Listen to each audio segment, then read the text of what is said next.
నామానికి వందనాలు. కూడి వచ్చిన మీ అందరికీ వందనాలు. ఇటు అవకాశం ఇచ్చిన దేవునికి వందనాలు, సేవకులకి వందనాలు చెల్లిస్తున్నాం. 6వ మాట యోహాను రాసిన పత్రిక, యోహాను సువార్త 19వ అధ్యాయము 30వ వచనాన్ని చదువుకుందాం. యోహాను సువార్త 19వ అధ్యాయము 30వ వచనం. యేసు ఆ చెరుక పుచ్చుకొని సమాప్తమైనది చెప్పి చాలని, సమాప్తమైనది అని దేవుడు పలికినటువంటి మాట. ఈ మాట విజయము కొరకై పలికినటువంటి మాట. దేవుడు ఈ భూమి మీదకి వచ్చి మరి తను చేయవలసిన పనంతయు చేసి సంపూర్తి చేసి పలికినటువంటి మాట అన్నమాట. ఈ భూమి మీద ప్రభు మొట్టమొదటిగా మరి మన పాపముల కోసము, మనం చేసినటువంటి దోషముల కోసము, వాటిని పరిహరించుట కోసము మరి నీ కోసం నా కోసం ఆయన శిలువ మీద బలి అయినాడు. మరి వాటన్నిటిని కూడా తన వీపు పైన మోసుకొని మరి శిలువలో మరి గొల్గొతా కొండ వరకు వెళ్ళి మరి నీ నా దోషములను పరిహరించి మనము సంతోషంగా ఉండటం కోసం, మనం ఆనందంగా ఉండటం కోసం మరి ఆయన తన పనిని సంపూర్తి చేయడానికి భూమి మీదకి వచ్చినట్లు మనం చూస్తూ ఉన్నాం. మరి అదేవిధంగా 33.5 సంవత్సరాలు కూడా ఈ భూమి మీద ఆయన ఉండి చేయవలసిన పనంతయు తాను చేసి మరి ముగించినట్లు మనము చూస్తూ ఉన్నాం. దేవాతి దేవుడు పలుకుచున్నటువంటి ప్రతి మాట కూడా మనము తండ్రి చిత్తాన్ని నెరవేర్చుట కొరకు భూమి మీదకి ఆయన మనిషి కుమారునికి లోకానికి వచ్చి ఉన్నాడు. మనిషి కుమారుని రూపమును దాల్చిన ఆయన మనమైతే మనుషులుగా ఈ భూమి మీద చేయకూడని ప్రతి ఒక్క పనిని కూడా మన చేతులతో, కాళ్ళతో, హృదయంతో, తలంపుతో, ఆలోచనలతో అన్నిటితో కూడా చేస్తూనే ఉంటాం. కానీ దేవాతి దేవుడు మనిషి రూపంలో ఉన్నప్పటికీ కూడా ఎటువంటి పాపానికి కానీ మరి ఆయన చోటు ఇవ్వలేదు. అది మనం తెలుసుకోవాల్సినటువంటి ముఖ్యాంశం. దేవుడు విజయాన్ని కోరుకున్నాడు. ఈ లోకంలో మనం ఏం చేస్తే విజయం వస్తుంది? చదువుకుంటున్న బిడ్డలకైతే వారి చదువులో మరి మంచి మార్క్స్ వస్తే విజయం వచ్చినట్లు వాళ్ళు అనుకుంటారు. మరి పని చేసే వాళ్ళు వారి యొక్క పనిలో వారు చేస్తున్న దానిలో వారికి విజయం కలగాలని కోరుకుంటూ ఉంటారు. ప్రతి ఒక్క బిడ్డ కూడా వారి వారి ఆలోచనలను బట్టి, వారి వారి ఇష్టాలను బట్టి వారికి విజయం చేకూర్చుకోవాలని ఆలోచిస్తూ ఉంటారు. కానీ దేవాతి దేవుడు ఆ రీతిగా ఆలోచించలేదు. నీ కోసం, నా కోసం ఆయన ఆలోచన చేశాడు. కాబట్టి మనం ఈరోజు ఇక్కడ కూర్చొని ఉన్నాం అన్నమాట. లేకపోతే మనం కూడా ఇతరులాగా మనం ఎక్కడో చోట ఉండి ఏదో ఒక పనులకో లేకపోతే సినిమాలకో షికారులకో తిరుగుతూ ఉండేవాళ్ళం. కానీ ఈ లోకంలో అలా తిరుగుతున్న వారిని దేవుని మందిరంలో నడిపించటానికి దేవుడు తన చిత్త ప్రకారము మరి మనల్ని ఏ రీతిగా అయితే ఎన్నుకున్నాడో మనము ఆ రీతిగా ఇతరుల కొరకు ప్రార్థించడానికి మరి ఎన్నుకోవాలని కోరుకోవాలి. ప్రతి సంవత్సరం మనము వింటూనే ఉంటాం ఈ 7 మాటలు, చెప్తూనే ఉంటాం, బోధిస్తూనే ఉంటాం. కానీ దాన్ని ఆచరించడానికి కానీ, అనుసరించడానికి కానీ, హృదయంలోనికి తీసుకోవటానికి కానీ ఇష్టపడతామా? ఇష్టపడితే మందిరము ఖాళీగా ఉండదు. ఇష్టపడలేదు కాబట్టి మరి దేవుడు ఈ దినం నుంచి అయినా వింటున్న మాటలను బట్టో లేకపోతే చేస్తున్న పనులను బట్టో కాదు, కానీ దేవుడు నీ కొరకు, నా కొరకు శిలువ మీద వేలాడాడు. 7 మాటలు నీ కోసం, నా కోసం పలికాడు. ఆయన ఎంత బాధ అనుభవించినప్పటికీ కూడా ఆయన ఏం చేశాడంట? విజయోత్సాహముతో ఈ 6వ మాట పలికినట్లు మనము చూస్తూ ఉన్నాం. యోహాను సువార్త 4వ అధ్యాయము 34వ వచనంలో మనం చూస్తే, యోహాను సువార్త 4వ అధ్యాయము 34వ వచనంలో దేవుడు అంటున్నాడు, యేసు వారిని చూచి నన్ను పంపిన వాని చిత్తము నెరవేర్చుటయు ఆయన పని తుదముట్టించుటయు నాకు ఆహారమై ఉన్నది. ఆయన ఆహారం ఏంటంట? ఆయన పనిని తుదముట్టించుట ఆహారం. మనమైతే శారీరకంగా ఆహారం తీసుకుంటూ ఉంటాం, కానీ దేవుడు అంటున్నాడు ఆయన పనిని చేయటమే ఆయనకు ఆహారమైంది. మరి అట్టి రీతిగా నీవు నేను తండ్రి చిత్తాన్ని నెరవేర్చడానికి మరి పిలువబడిన వారము, ఏర్పాటు చేయబడిన వారముగా మనం ఇక్కడ కూర్చొని ఉన్నాము, వింటూ ఉన్నాము.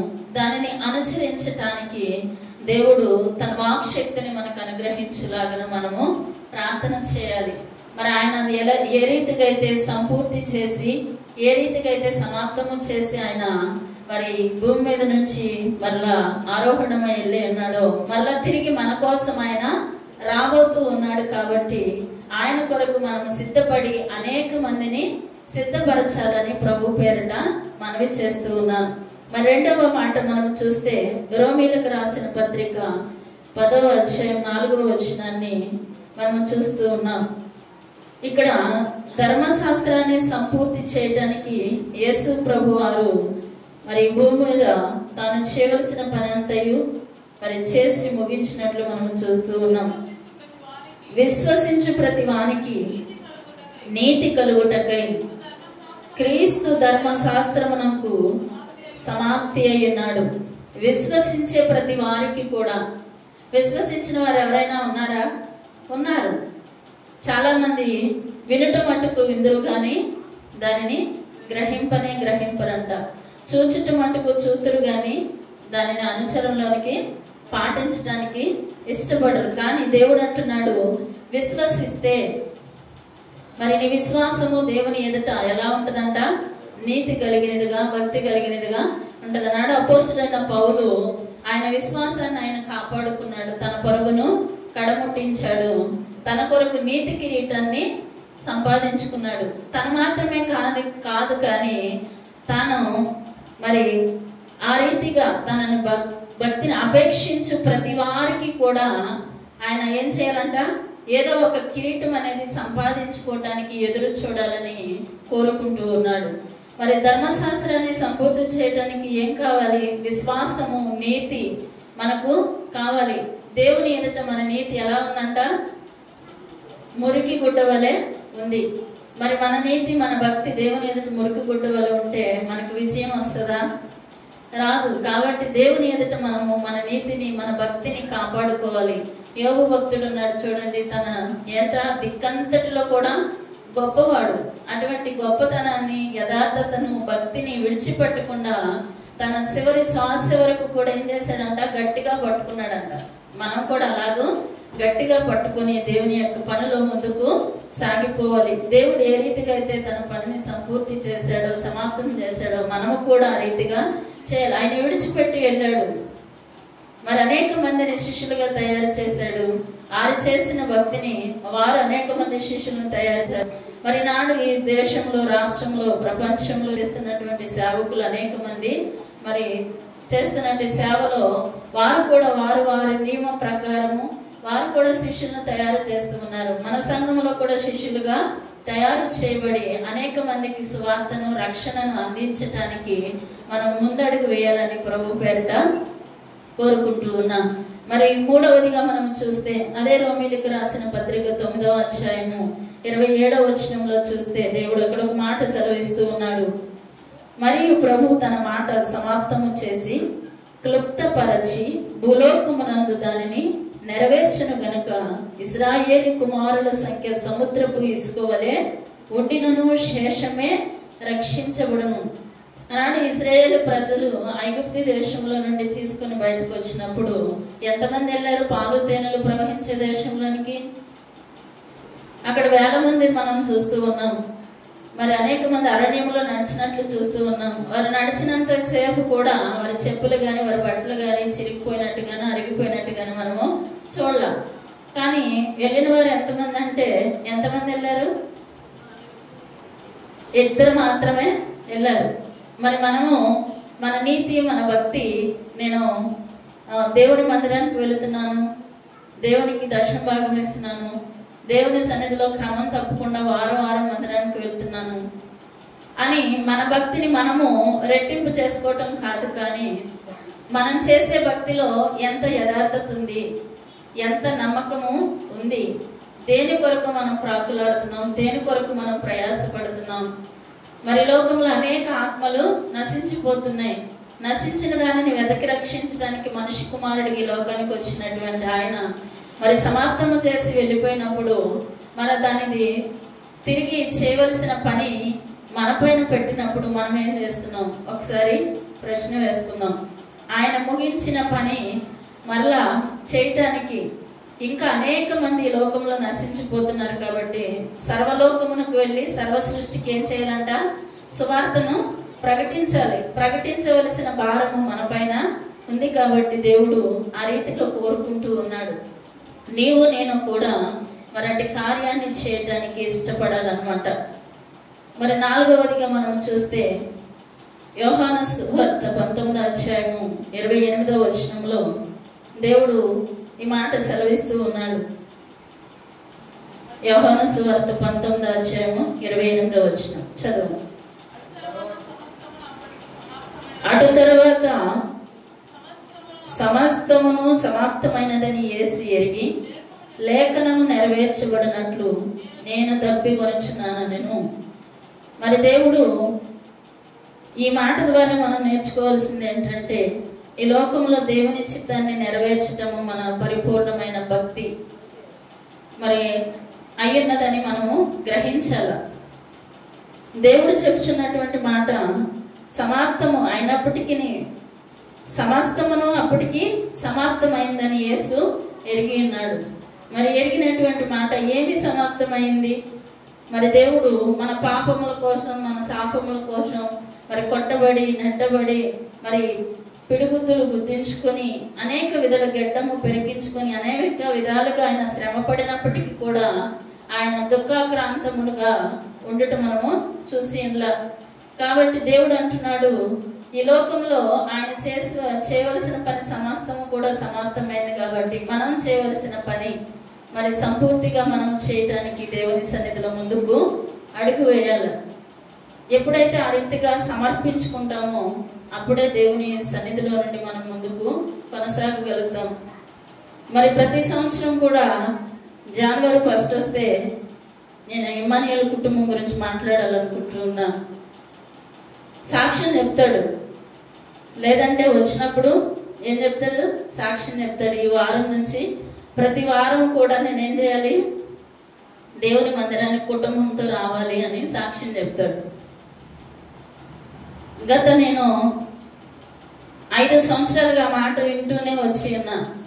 మరి దేవుడు ఈ 2025వ సంవత్సరంలో మరి మారవలసిన రూతును దేవుడు మార్చి, దేవుడికి తెలుసు అనమాట ఎవరిని పట్టుకోవాలో.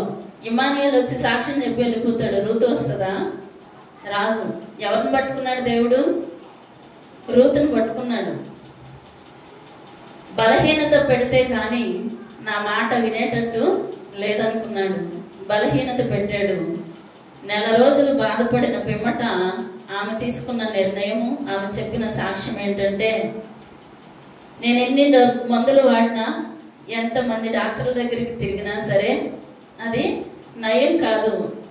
కానీ దేవుడి దగ్గర నేను ఒక ఒప్పందం చేసుకుంటే తప్ప నాకు నయం అవుతుందని ఆ మనసులో ఆమె ఒక రోజు రాత్రి అనుకుందంట. నేను 1 గంట సేపు ఒకరోజు ఫోన్ మాట్లాడా. ఎలాగమ్మా ఇలా అయితే దేవుని మందిరానికి దూరంగా ఉంటూ ఆదివారం కష్టపడినా నీ కష్టం అంతా ఎక్కడికి వెళ్తుంది? డాక్టర్ దగ్గరికి వెళ్ళిపోతుంది. అయినా నీకేమైనా ప్రయోజనం ఉంటుందా? బాధే మిగులుతుంది. కాబట్టి ఆదివారం పని మానేసి దేవుని మందిరానికి వారం వస్తే దేవుడు నీకు ఎప్పటికీ కూడా అటువంటి సమస్య నుంచి మరి రానియకుండా చేస్తాడు రూతు అన్నప్పుడు, ఆమె ప్రార్థన చేసుకున్నప్పుడు దేవుడు ఆమెతో మాట్లాడిన మాట మళ్ళా నాకు సాక్షి రూపంలో ఆమె చెప్పింది. నేను వారము క్రమం తప్పకుండా దేవుని మందిరానికి వస్తే తప్ప నాకు ఈ జబ్బు మరి పోదని దేవుడు నాకు సెలవిచ్చాడు. అందుకని నేను ఈ సంవత్సరం వారము దేవుని సన్నిధిలో నేను కనపడతానని వాగ్దానం తీసుకుంది. వారం వస్తుందా? రావట్లేదా? ఒకప్పుడు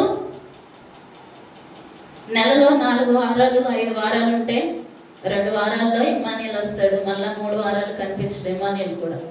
అటువంటిది కుటుంబంతో దేవుని సన్నిధిలో ఉండటానికి దేవుడు ఏర్పాటు చేసుకున్నాడు. ఇటువంటి కార్యాల్లో సమాప్తము మరి సమస్తమును కూడా ఆయన సమాప్తము చేశాడు. ఏమి సమాప్తము కావాలి?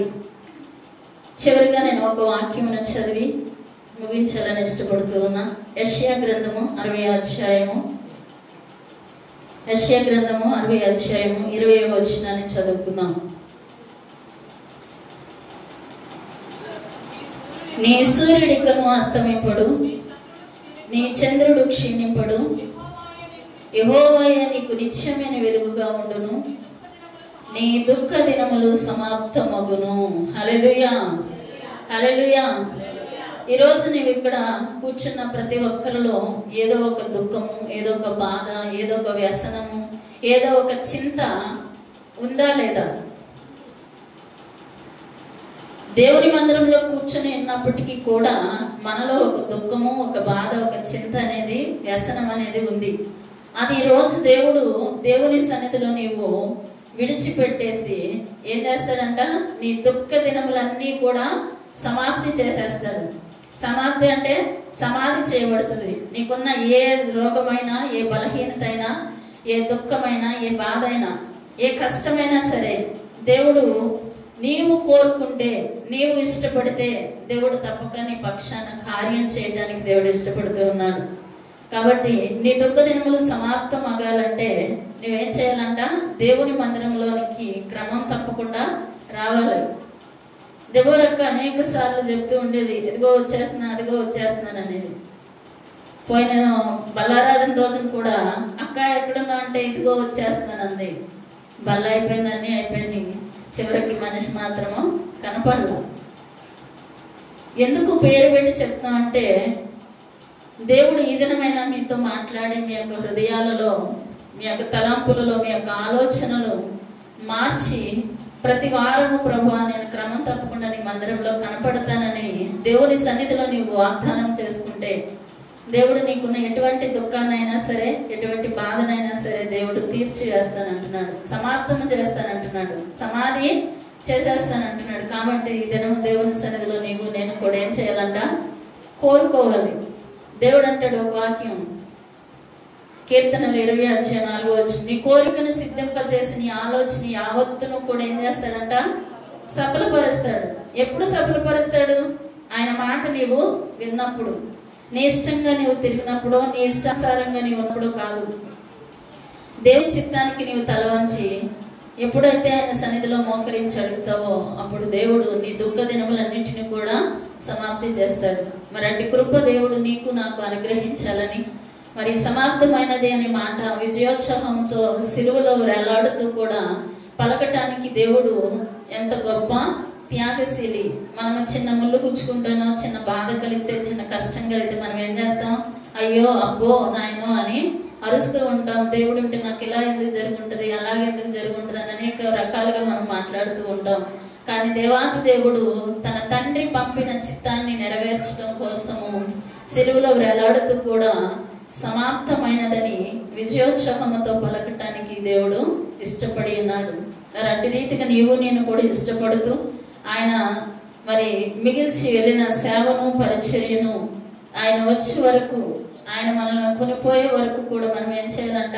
ఈ సువార్తను ప్రకటించేవారుగా, ప్రకటించే భారము నీ మీద నా మీద మనం మోపుకొని సువార్తను ప్రకటించడానికి ఇష్టపడాలని కోరుకుంటూ దేవుడి కొద్ది మాటలు మన వెనుకడిలో దీవించి ఆశీర్వదించును గాక. ఆమేన్.